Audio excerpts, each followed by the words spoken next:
time. Hey, well, this is our series that we have been in for several months. It's the longest series that we've ever done here at City Life. I hope you have enjoyed it as much as I have. We've just been chipping away at each part each week, and by the time we get to the end, I think we're going to be done by the last weekend in August. We're going to finish it up. Let's throw the next slide up. In red is the ground that we still have to cover, and tonight we're going to do Romans 10, 9 through 14, right there to the right of humankind, over the arrow, and then the hear, believe, and confess. That's going to be the chunk that we do over the last couple of weeks. New heart and forgiveness. Pastor David did forgiveness last weekend, 2 weekends ago. I might have that in the backwards order, but a new heart was the one that Pastor Justin did. And so each week we're chipping away, but we're in the home stretch. And then the capstone is, I'm just going to do an overview of all of it. This idea is, this is the story of the gospel in the Bible. And we've been investing so much time in it because we want you to understand the story of the gospel for your own sake, but also so that you're familiar with it so you can begin to talk to others about it. So we are in the home stretch. Tonight, for looking at these verses in Romans chapter 10, I want to give you a word in this, and the word is called tethered. It might be a word that you're not especially familiar with, but I think it's a concept that you are especially familiar with. There's going to be some pictures that pop up in a minute, and it might be that as you see them, you're going to go, oh, I never realized that's what being tethered was. Now, if you are a fan of Westerns, I'm a fan of Westerns. I love some Westerns in cinema. The first slide that's going to pop up, you'll see that when a horse is tied to that post, it's being tethered. Yes, thank you, Jamal. You tether a horse, right? When you're riding up to the saloon, or if you don't want to think of yourself riding up to the saloon, if you want to be dishonest about where you would be in that story, I'm going to the dry goods store, right? You would tether your horse to the post because you didn't want your horse to get away. The idea of being tethered oftentimes means to restrict something's movement. Let's look at the next one. How about astronauts when they're on a spacewalk? They tether themselves to whatever they're stepping outside of, right, to limit their movement so that they're not going to drift away into space. They are tethered either to the shuttle or the side, whatever they're a part of. Nathaniel Miller's not here to help me with my space vocabulary. Tethered. How about this one? That dog, right? That's a pretty cool dog right there on the surfboard. But if you look back onto the surfer's ankle, you find that there's the strap that they're selling on Amazon, but it's a surfboard tether. It's so that when you fall, it restricts how far your surfboard can go to get away from you so you can retrieve. So you're tethered to, right? Your vocabulary is just growing by the moment here. Tethered. How about this next one? Mountain climbers, alpinists, as it's often referred to, is that when they're traipsing through, if someone falls, the idea is that we're going to be able to save them, that they're not going to fall into some crevasse, right? The snow covering that little canyon that you can't see, that they're tethered together to restrict each other's movement. This is my favorite, I think, the next one. The timing is great because someone's name just came up for the nursery there. Whoever child 4V3 is. Here we go. This is perfect timing. Yes, you were tethered to, right? This is great. The timing of that was awesome, right? How about this? The ubiquitous at any amusement park, the child leash, right? Tethered. You know, you really understand it if you have children. I want to limit how far my child can get away from me for their protection and for their safety. But there is another aspect to the definition of being tethered that I want to talk to you about tonight. I'm all in on this illustration. As you know, we're big boaters in our family. That's one of the ways that we rest. It's one of the ways we relax. It's one of the ways that we spend time as a family together with our teenagers, young adults now, all in college. And so I brought some of our instruments of pleasure, instruments of torture sometimes, especially this one in the middle. The goal of this is to get you off of it, not to keep you on it. But I did bring my own personal life jacket. I call this the involuntary halter top, right? Because you might notice it looks as though it's missing the bottom, right? Not because I look especially good in this. It's because as you get older, stop a little short because you become a little bit more rotund. You with me? From wearing pants that have an elastic waistband and you don't realize how much you're eating. So just thought I'd throw that in. That's my personal life jacket. But each of these devices, let's start with this one over here, which is called a knee board. This is what we call the old person's wakeboard. When you can't do those, you do this, right? You can ride on your knees. But if you're not holding on to one of these, this is just a glorified flotation device. You with me? If you're not holding on to this when you're on the surfboard, on this one, the rope actually attaches here, so this holds on to it for you. But if you're on the wakeboard or the slalom ski, you've got to have something in your hand. You can look great, you can have all of the right style and all the form and all the training and all the youthful exuberance and strength, but if you're not holding on to one of these, you're just floating in the river, right? You're just floating in the river waiting for someone to pick you up because none of these have the ability to generate momentum on their own.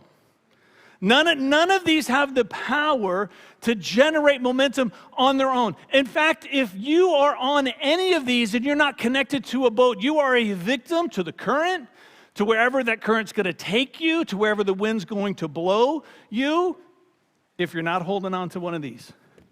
If you're not tethered, like this young lady is tethered to the boat, then nothing about these are going to be able to fulfill the purpose for which they were designed. See, this kind of tethered isn't designed to restrict you. This kind of being tethered is to direct you. Is that I grab a hold of this because I recognize and I understand that I need something beyond myself to direct me in this moment in life. And I think when the Holy Spirit inspired the Apostle Paul to write these words that we're going to read in just a few minutes, that's called the 10th chapter of Romans, verses 9 through 14, even though it doesn't talk about the idea of being tethered, I think that concept was stirring in Paul's heart. I think he was saying to you and to me that there is something that happens in our lives when we choose to be tethered to Jesus, when I make a conscious decision that I want to live my life in his wake. Let's read these verses together. Romans 10, 9 through 14. It says, because if you confess with your mouth that Jesus is Lord and believe in your heart that God raised him from the dead, we're going to talk about that in just a minute, the idea of believing in your heart, not believing with your mind.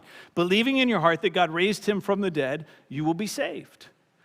For with the heart one believes and is justified, and with the mouth one confesses and is saved. For the scripture says, everyone who believes in him will not be put to shame.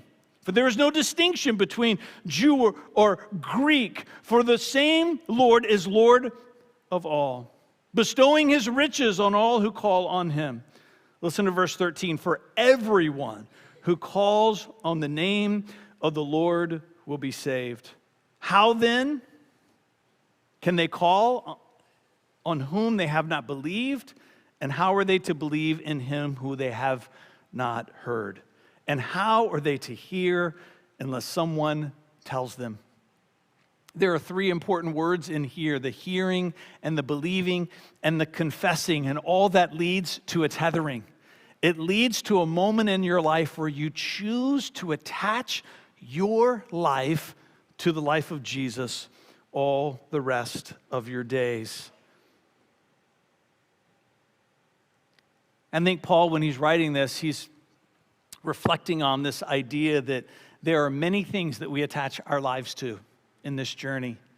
There's many things that we attach our lives to, and some of them are good things, some of them are great things, and some of them are important things. Some of them are things that we're supposed to be attached to for the rest of our lives. But the question still remains, are you attached ultimately to the thing that matters the most? Are you attached to the one that matters the most? And that's asking the question, are you tethered to him? I want to throw up these questions for you to think about as we dig into a story in a minute, the story of Zacchaeus, that I think illustrates a moment in time where somebody experiences what we read in Romans chapter 10. But I want to throw these questions up because I think there's going to be important for you to reflect on this, not just tonight, but even maybe throughout the week. And the first one is, are we living in a society where Christianity is recreational? Meaning that this is recreation, right? I don't commute to work like this. I don't come here by way of the James River, somebody pulling me down and I dock up there somewhere down the street, right? This is recreation for us. We do it, we enjoy it, it's a part of vacation, it's part of our weekends in the summer, but at some point, all of this has to get put away. At some point, the boat goes under the cover and then I go do other things. Is that how we treat our Christianity? Is Christianity something that I'm involved in on Saturday? Or people that don't have a Saturday revelation yet and get up early on Sunday? Right? Is Christianity something that I do? Like, this is part of what is important, like for kids at youth camp. It's a time for kids to get away, to realize that Christianity isn't supposed to be something that's recreational for me. It's supposed to be life-defining for me. Is my life with Jesus something that I pick up and put down? Right? Am I picking it up on my way to church on Saturday? Am I picking it up because it's my turn to volunteer in the nursery? But tonight, when everybody else goes to bed and you're alone with your computer, are you putting it back down? You with me? Sometimes with our life with Jesus, we're putting it down because we want to tether our lives to something else that we're not supposed to. I find that in life, if you're focused with this idea of holding on to Jesus and not letting go, you tend to not pick up things you're not supposed to have in your hands.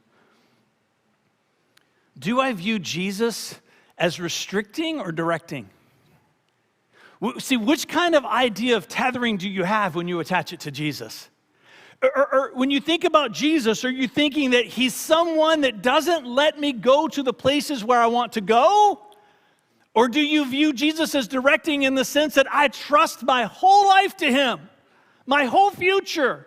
I don't want to go anywhere else except where he's going. I want to be tethered to him because I believe he always has my best interest at heart. I want to be tethered to him because I know that any place that he's not going to lead me, I don't want to go to, and I don't want to miss out on all the things that he does have for me. Do you see Jesus as restricting, or do you see him as directing?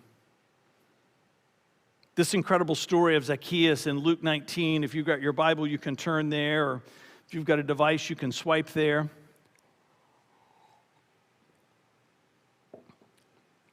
The story of Zacchaeus is an incredible story of the Bible that is a living illustration of what Paul describes in Romans chapter 10.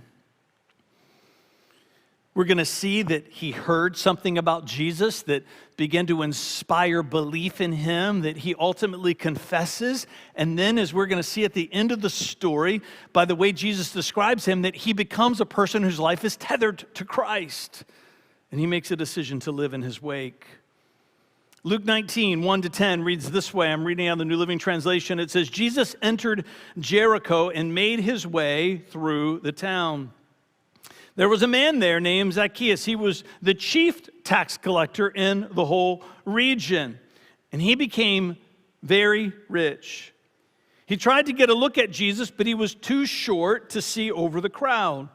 So he ran ahead and climbed a sycamore fig tree beside the road, for Jesus was going to pass that way. Verse 5 says, when Jesus came by, he looked up at Zacchaeus and called him by name. Zacchaeus, he said, quick, come down. I must be a guest in your home today. And Zacchaeus quickly climbed down and took Jesus to his house in great excitement and joy. But the people were displeased He has gone to be the guest of a notorious sinner, they grumbled. Meanwhile, Zacchaeus stood before the Lord and said, I will give half my wealth to the poor, Lord.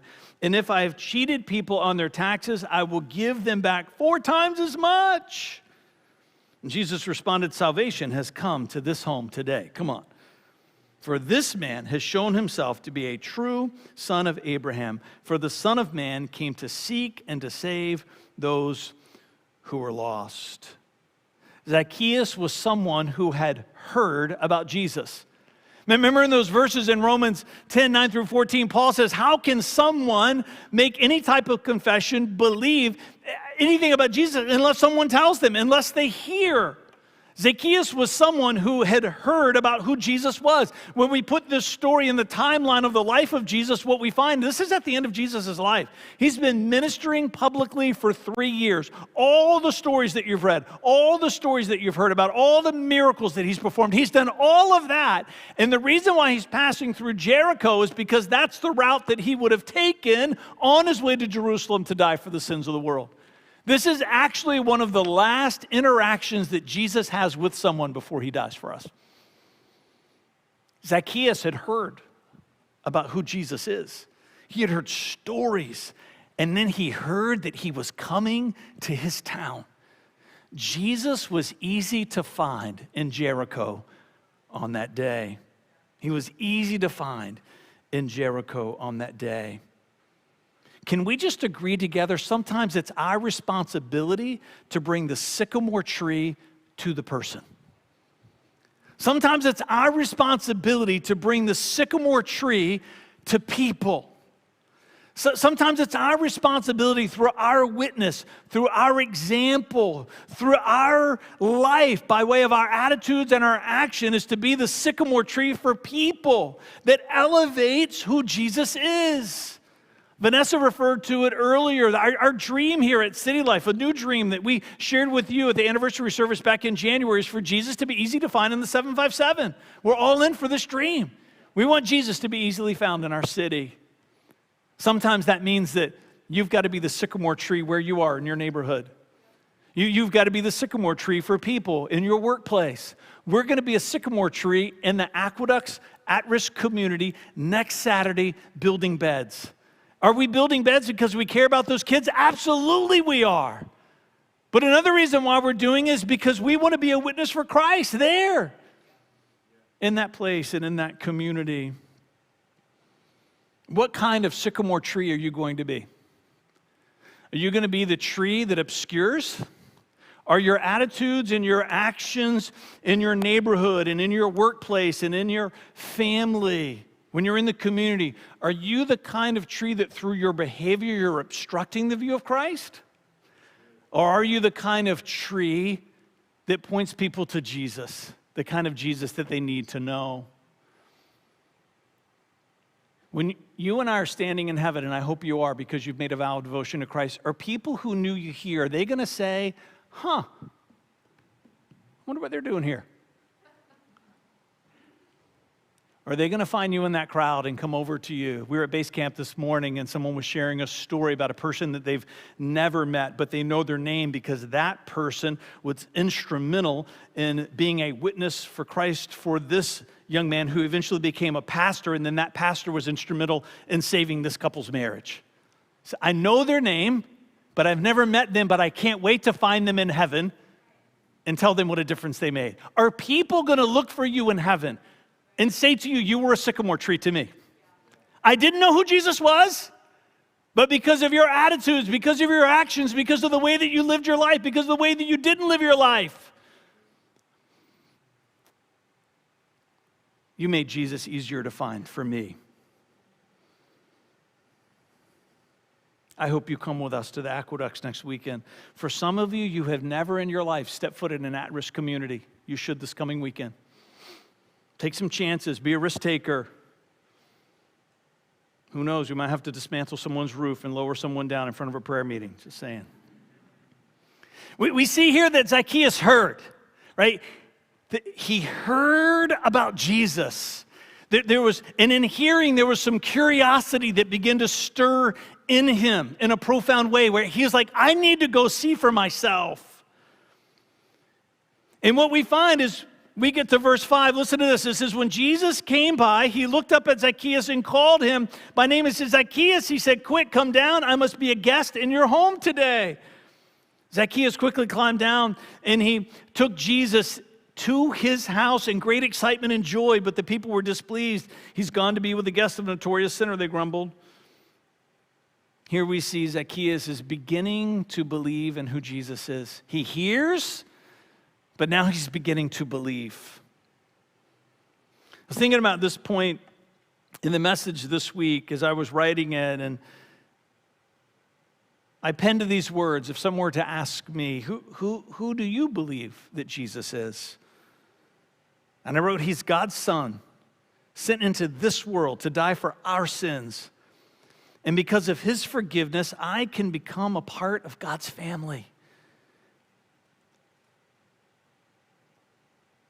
Claire's planning on going on her first mission trip to Africa in January. This is my mug right here. Come on. Effective Ministries, Link, our partner group we're partnering with in Niger. And her passport came in the mail the other day. She's so excited. Passport came in the mail, and she was thumbing through her passport, and she'd never had a passport before. And she said, what are all these pages for in here? It looks like a little book that no one's written on it, right? So great.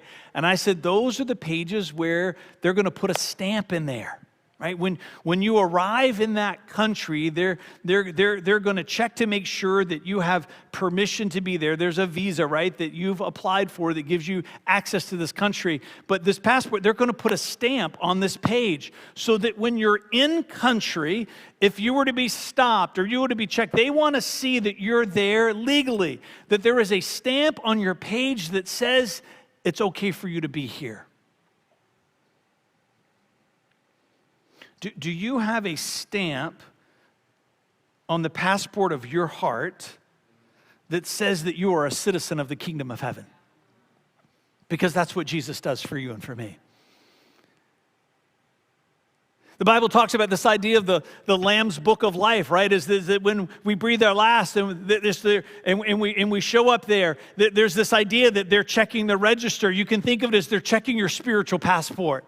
Was there a moment in time in this life where you made a vow of devotion to Christ? Because when you do, there's a stamp. It says you're part of the kingdom. You're a citizen who has access. It says, and as a child of God, I look to Jesus to be my example in how I should live. He's the author of all truth and leads me to my God-given destiny. And when he rose from the dead, he began the work of preparing heaven for all of us who have put our faith in him. You and I are eternal, immortal beings created by God to live and rule and reign with him for all eternity, which is only possible through Jesus. That picture that popped up on the screen that this series has been all about, right? Humankind's on one side of the chasm, God's on the other. Every person, we're born to this world. Our deepest desire, our greatest need is to know God and to be known by him. And the only way that's ever going to happen is if you tether your life to Jesus.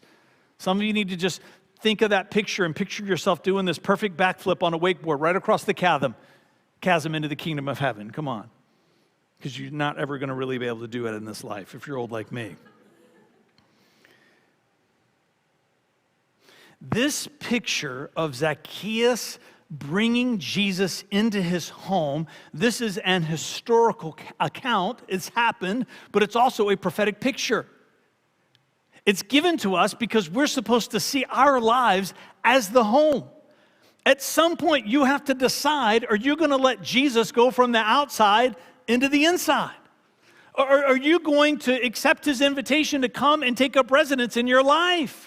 This picture of Zacchaeus being excited, Jesus saying, I'm supposed to be in your home today. He says that to each of us. He says, I'm supposed to be in your home, in you, in your person. Not just for a visit, not just passing through, but I want to live there and be an example to you throughout all the days of your life. Don't you love that Zacchaeus is excited about Jesus coming to his house. Are you excited about your life being tethered to Jesus? Are you holding on to this thing and thinking to yourself, this is going to be awesome? Right? Do you have the same expression on your face as if you're behind the boat and you're going to be able to go for an incredible ride? The thought in your head, the expression on your face. Maybe some of you are thinking, no, it might be a little bit more like fear. But pretend like you're someone else for a moment. And the boat's ready to come up, right, on the wake, and you're thinking to myself, this is going to be incredible. Is that what you're thinking about when you're thinking about your life being tethered to Jesus? Or are you more like the kid whose parents just told him it's bedtime? Right? Are you more like the person in the workplace that maybe your performance appraisal didn't go especially like it was supposed to, and maybe for all the wrong reasons? Right? There's times in this life where you feel disappointment. There's times in this life where you do things begrudgingly. None of that is supposed to be the feeling that we have when our lives are tethered to Christ.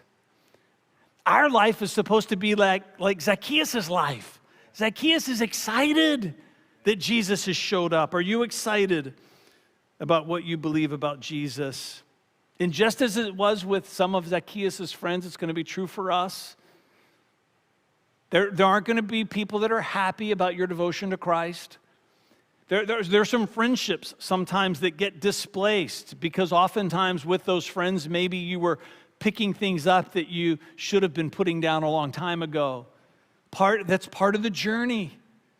Sometimes Jesus takes us in directions that other people don't want to go with us on. And what I would say to you is trust Jesus with your life and also trust the relationships that he has waiting for you in your tomorrow. Zacchaeus heard. Zacchaeus believed. I love how in Romans 10 it talks about believe with your heart. We don't, in this Western culture, right, we're so given to intellectualism, and there's a time and a place for that. And Jesus actually said, love the Lord, you're right, with all your heart, soul, mind, and strength. Loving God with your mind's part of it. But for most people, falling in love with Jesus and tethering your life to him doesn't start with reason, it starts with faith. There's a believing in the heart that comes first. And for all of us at some point in our life, when we begin to hear about who Jesus is, something stirs in our heart. We want it to be true. And the more we listen and the more we hear, the more we wrestle with that belief, you will find that there is a confession that begins to rise up inside of you. There's a promise that wants to come out of your mouth. There's this desire to attach your life to Jesus because something inside of you says, I want to go where he's going. I want to do what he's doing. I want to be who he is. Look at verse 8. It says, meanwhile, Zacchaeus stood before the Lord and said, I will give half my wealth to the poor, Lord. And if I have cheated people on their taxes, which is really him saying, I've cheated a lot of people in their taxes. Right, this is a confession here, is that I will give them back 4 times as much. I love this confession because it's a confession with action. So many times people make proclamations about whether or not they're going to walk with Jesus, but does that proclamation ever have an expression of action that is attached to it? I love that in this story, the kind of confession that is recorded for us is not an empty promise that Zacchaeus makes. It's the kind of fruit and change that we expect to see that comes after a confession that is made. I love that the story jumps right to the action. If my verbal confession does not lead to life alteration, then have I really experienced true salvation? I think only God knows, right, whether or not a heart is sincere. But I'm often drawn to John the Baptist's words in Matthew 3:8 that says, produce fruit in keeping with repentance. Does my confession have an expression? Do I find myself in my journey as I look back over the story of my life, if I've heard, if I've believed, if I've confessed some belief in who Jesus is, if I've made a vow of devotion to him, if I've chosen to tether my life to him, I want him to direct me all of my days, has there been life change for you? Have your attitudes and actions begun to change because your life is tethered to Christ?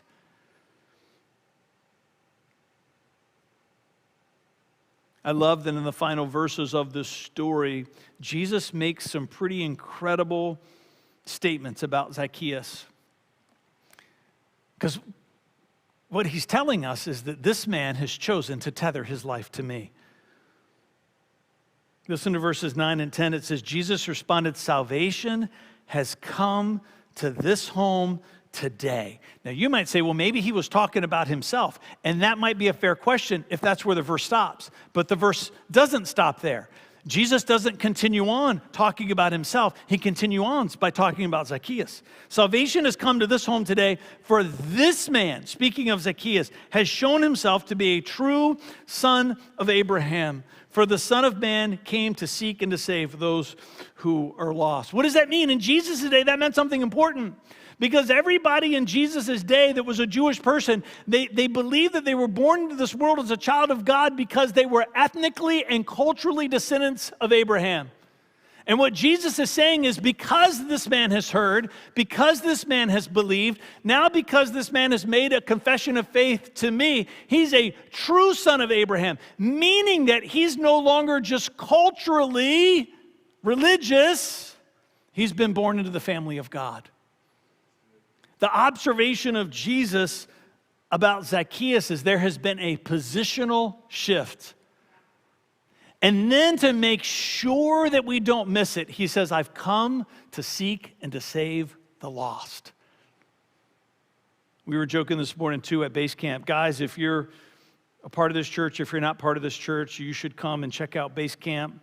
Whatever this Saturday is, I can't keep it all straight anymore. This Saturday every month, we're over here in the chapel at 8 o'clock. Fourth Saturday, thank you, Cam. Fourth Saturday every month, you come.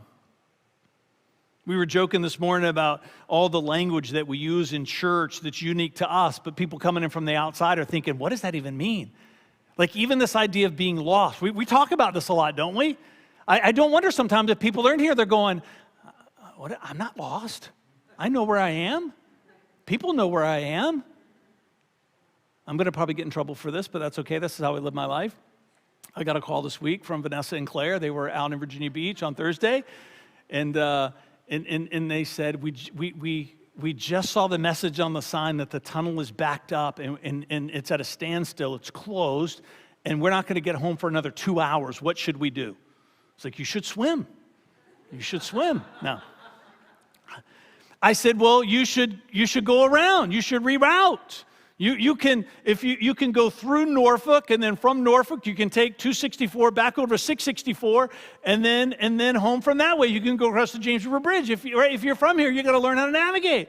I said, pull up on the map to see if the Monitor Merrimack is backed up. And I heard Vanessa, because I was talking to Claire, because Vanessa was driving. We're law-abiding citizens most of the time. And I hear Vanessa say in the background, I don't know how to do that. And there's this long pause of silence. And I'm saying to myself, be kind, be patient. Right? And then all of a sudden, Claire goes, I know how to do that. And she pulls it up on the GPS, right, expands it out, and you can see, right, is it red? And so the Monitor Merrimack is open. And they go, how do we get there? And I said, well, you need to pick a landmark. You're not going there, but pick a landmark that's on the way to tell how your GPS can get you there. Right? So I said, pick the CHKD, the hospital in Norfolk. And once you get there, pick something in Carrollton, like Laura Nawani's address, right? You're just hopscotching from landmarks. And I hear Vanessa say, well, when we get to the hospital, what are we supposed to do? And I'm like, you're not going to the hospital, right? Just be kind, be patient, right? You're just using it as a landmark to get you moving in the right direction. Right? And so, of course, they did all of that, and they made it flawlessly navigated. Lord have mercy. They were never lost. They knew where they were. People knew where they were. This idea when the Bible talks about being lost doesn't mean that you don't know where you are. It means that you're just not where you're supposed to be. When the Bible uses this term lost, it means that you're just not where you're supposed to be. It means that you're not behind the right boat. It means that you've not chosen to tether your life to Jesus and to let him be the source of power and direction for your life all of your days. When Jesus was saying that I came to seek and to save the lost, and he's referring to Zacchaeus, what he's saying is, Zacchaeus, he's in the same house where he was before. He's in the same moment. He's with the same people, but you know what? He's not in the same place anymore. He's now in the family of God.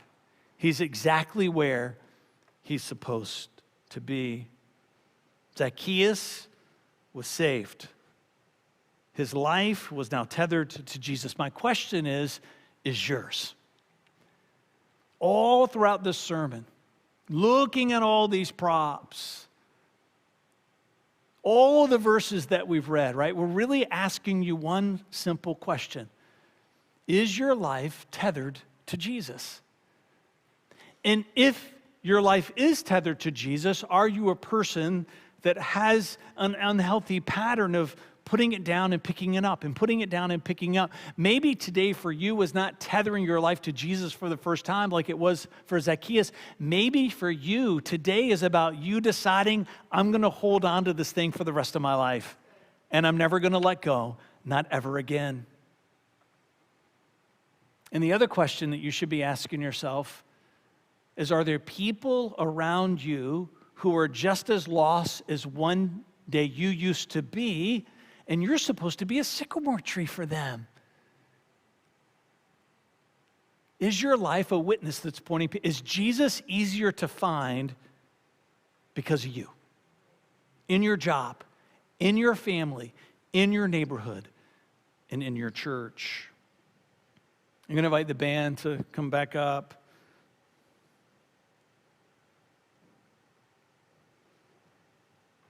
I'm going to finish with these three questions here just to give you a little homework.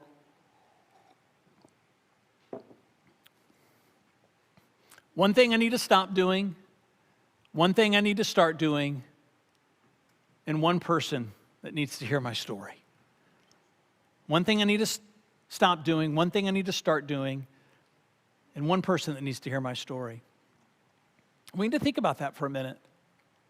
If you've chosen to pick this up, if you've chosen to say, I want my life to be tethered to Jesus all the rest of my life, is there anything in your life that's not supposed to be there?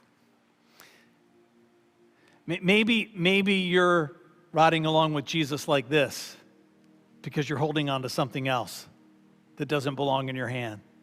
An attitude, a moment of unforgiveness, a practice, a habit, an addiction, something that you know is unhealthy, something that you know God is saying to you. Maybe it's what you heard Jesus say to you going back to that worship moment where he was standing in front of you. Maybe it was something that he said to you, how about it's time we put that down?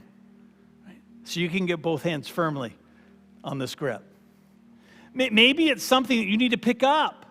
Maybe it's something in your life that Jesus has been talking to you that you need to start doing, that needs to become more of an active part of your life. Because you're tethered to him, right? Part of this means that we're not just letting him determine our direction. It means that we're following his example. Is there something about the example of the life of Christ that's missing in you? And you're saying, you know what? I need to add that in. I want to become more like Jesus in that one area of my life. And then this third question, is there somebody that God would put on your heart to say, you're in their life because you're supposed to be their sycamore tree? Doesn't mean that you got to thump them over the head with the Bible.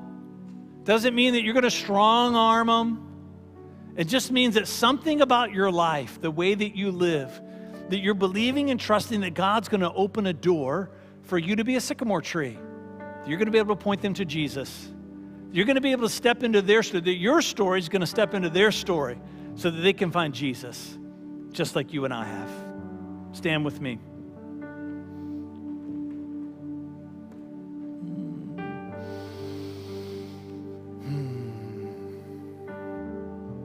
Father, I pray that as we sing this song together, that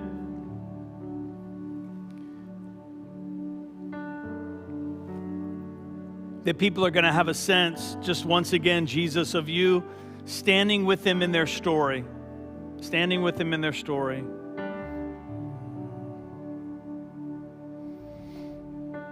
They're going to feel your presence. They're going to hear your whisper.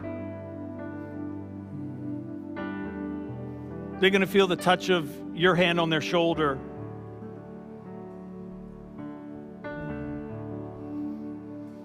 Maybe there's some people that are watching from on home right now and they feel that tug in their heart. I pray that they would hit that button on that screen that sends them into a private chat room to talk with one of our hosts. I pray that people would not let this moment pass them by. I pray that we would not be the unstory of Zacchaeus in Luke 19. I pray that we would not be the person Jesus that says to you, that's okay. I got things to do today, maybe next time. For every person in this moment that feels as though, Jesus, that you're standing in front of them, that their only response to you is going to be yes. In Jesus' name. I just want to extend this invitation to you. We're going to sing this song and then we'll be wrapping up. But I had such a sense as I was praying over this moment that there might be someone here. You need to have the physical experience of holding on to one of these ropes up here. There's 4 of them right here, and I'll throw this one out on the side. You might say, well, Fred, that's going to make me feel awkward. That's okay. It's okay. How about the person that was blind and Jesus spit on the ground and made some mud and rubbed it in his eye, right? I mean, sometimes Jesus does some unconventional things. Sometimes you've got to be willing to be a little bit uncomfortable. Sometimes you need to do something experiential. Did you know that? It's interesting, isn't it? The Bible talks about raising our hands in worship. There's something about posturing ourselves in a certain way. Sometimes we kneel when we pray. Why is that? Because there's something about posturing ourselves in a physical way. So much of the Bible, it's experiential. I'm just going to be so bold that for some of you, that maybe you've been picking it up and putting it down, that this is going to be your way of saying, you know what? I'm tired of putting it down. I'm only going to pick it up. Maybe for you, you've never made a vow of devotion to Christ, and if for you, it's going to be, this is going to be my moment. I'm going to tether my life to Him. Maybe just some of you feel just a little bit out of sorts, and you just need to reaffirm this feeling and this declaration of trust. I believe that I can trust Jesus with my life.